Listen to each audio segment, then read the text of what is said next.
Buenas, buenas. ¿Cómo están? Qué alegría poder, aunque sea, comunicarnos vía virtual para no perder la costumbre de las clases de ciudadanía. Saben que estamos en un momento atípico de la sociedad mundial. No solo nos afecta a nosotros, sino que afecta a todo el mundo. Y esto irremediablemente afectó a las clases regulares, lo cual impide que tengamos suspendida nuestra práctica habitual de encontrarnos en el colegio. Pero bueno, que el agua, que como es, que el árbol no nos tape el bosque, ¿no? Tengamos una buena perspectiva de lo que viene, sepan que estamos haciendo algo realmente bueno para la sociedad y sobre todo para la sociedad argentina. Básicamente estoy acá para que repasemos un poco los conceptos para no perdernos en lo que estuvimos viendo las últimas clases. Me parece útil que podamos repasar un poco juntos, yo describiéndolos y ustedes viendo el video y escuchando lo que digo, para que no nos perdamos en lo que vamos trabajando. La primera unidad con la que arrancamos tercer año tiene que ver con la comunicación y la sociedad, básicamente, ¿no? Arrancamos de la parte más básica que tiene que ver con cómo se conforma la comunicación en general. Vimos que hay un emisor, un receptor, un mensaje y una codificación y una decodificación del mensaje. ¿Sí?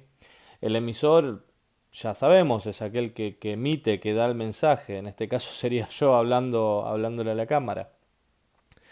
El receptor es el que va a recibir el mensaje, ¿sí? Que son ustedes. Después está el mensaje, justamente, que es lo que estoy transmitiendo en este momento. Y después hay algo que sucede entre lo que se dice y lo que se recibe, ¿sí? El receptor, o sea, yo, estoy dando un mensaje lo más claro que puedo, con una codificación particular.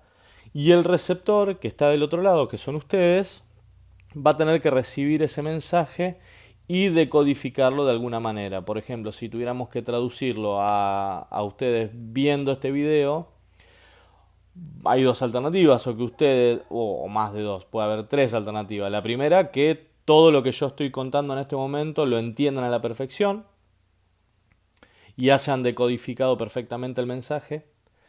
La segunda es que ustedes reciban la mayor parte del mensaje o una gran proporción del mensaje y lo decodifiquen correctamente, pero hay una parte del mensaje que no lo puedan decodificar o que no lo entendieron y eso presenta dudas, ¿sí? Y la tercera, que no entiendan nada y que no puedan que yo haya codificado el mensaje de tal manera que ustedes no lo hayan podido decodificar de una manera adecuada. Esto responde, esta manera de trabajo, ¿sí? Esta manera de comunicación, responde a la teoría clásica. A la teoría clásica. La teoría clásica le suma al emisor, al receptor y al mensaje el canal, ¿sí? El tipo de canal que se utiliza para la transmisión del mensaje. Y el canal es básicamente por dónde sale el mensaje o de qué manera sale el mensaje, por qué medio sale el mensaje. ¿Sí? El medio en este caso va a ser el video, ¿sí? Pero cuando estamos cara a cara, cuando están ustedes y yo en el medio de una clase, el mensaje generalmente sale mediante el uso de la voz. ¿Ok? Ese es el canal. ¿Sí? Si leemos un mensaje en redes sociales, posiblemente el canal sea o la red social o el aviso que aparece en la red social.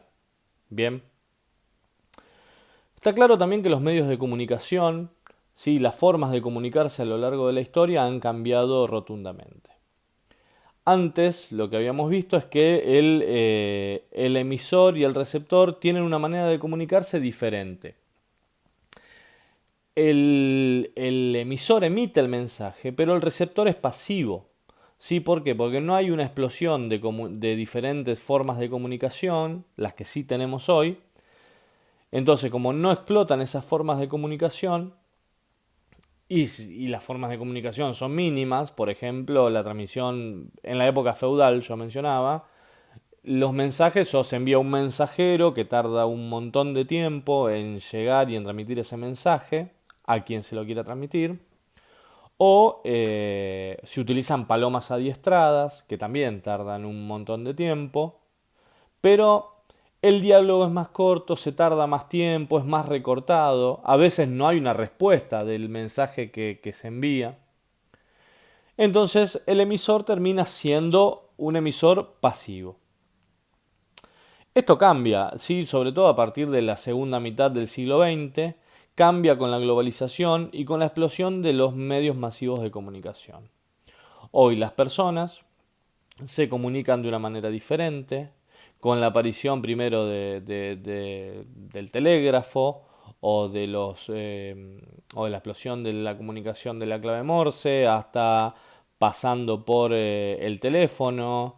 Después hoy aparecen los celulares. Hoy nos comunicamos de forma virtual. Por ejemplo, esta es una forma de comunicarnos, ¿sí? Porque esto va a estar subido en un lugar y esto va a estar y la comunicación va a ser virtual.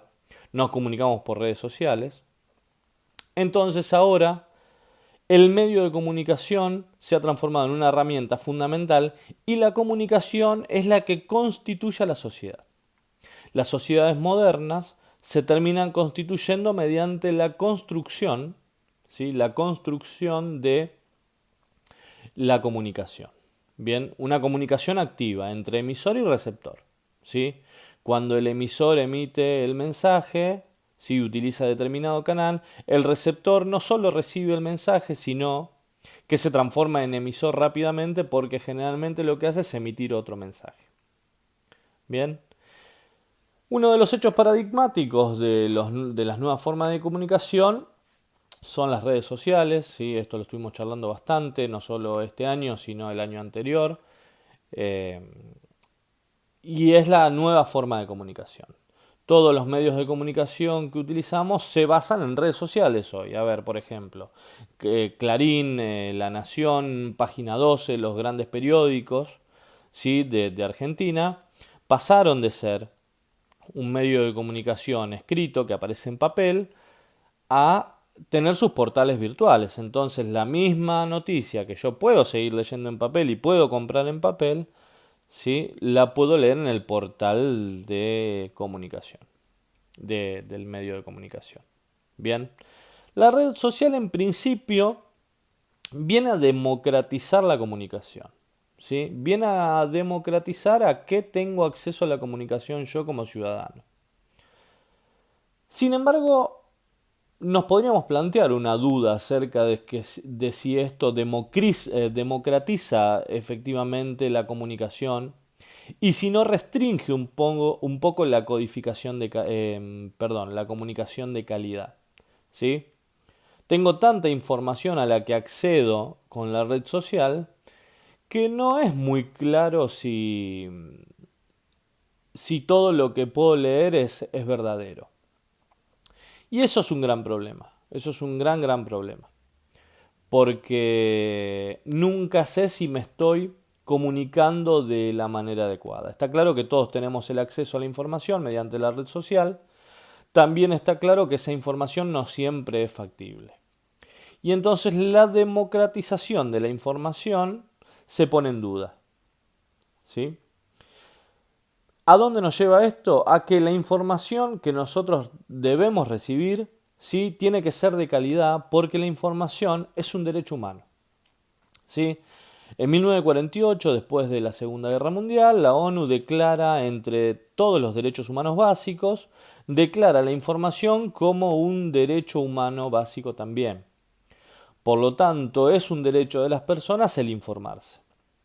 En 1994 recién, siempre llegamos un poco tarde en Argentina aparentemente, en 1994 en Argentina esta cuestión de la información como derecho se va a plasmar en la reforma de la Constitución.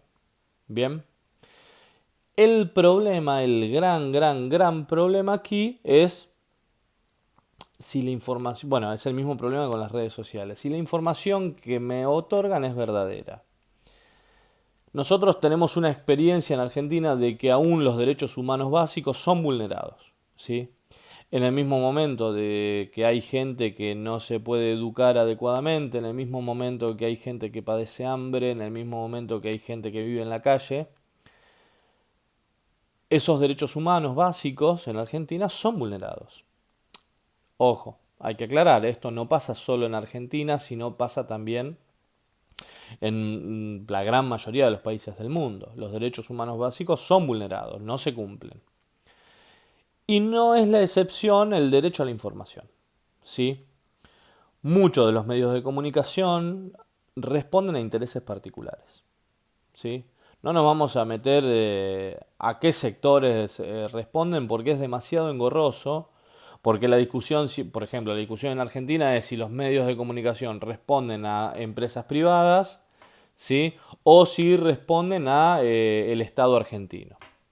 Es algo como podrán recordar en los 12 años kirchneristas, se plantea esa discusión de a quiénes que responden los intereses globales.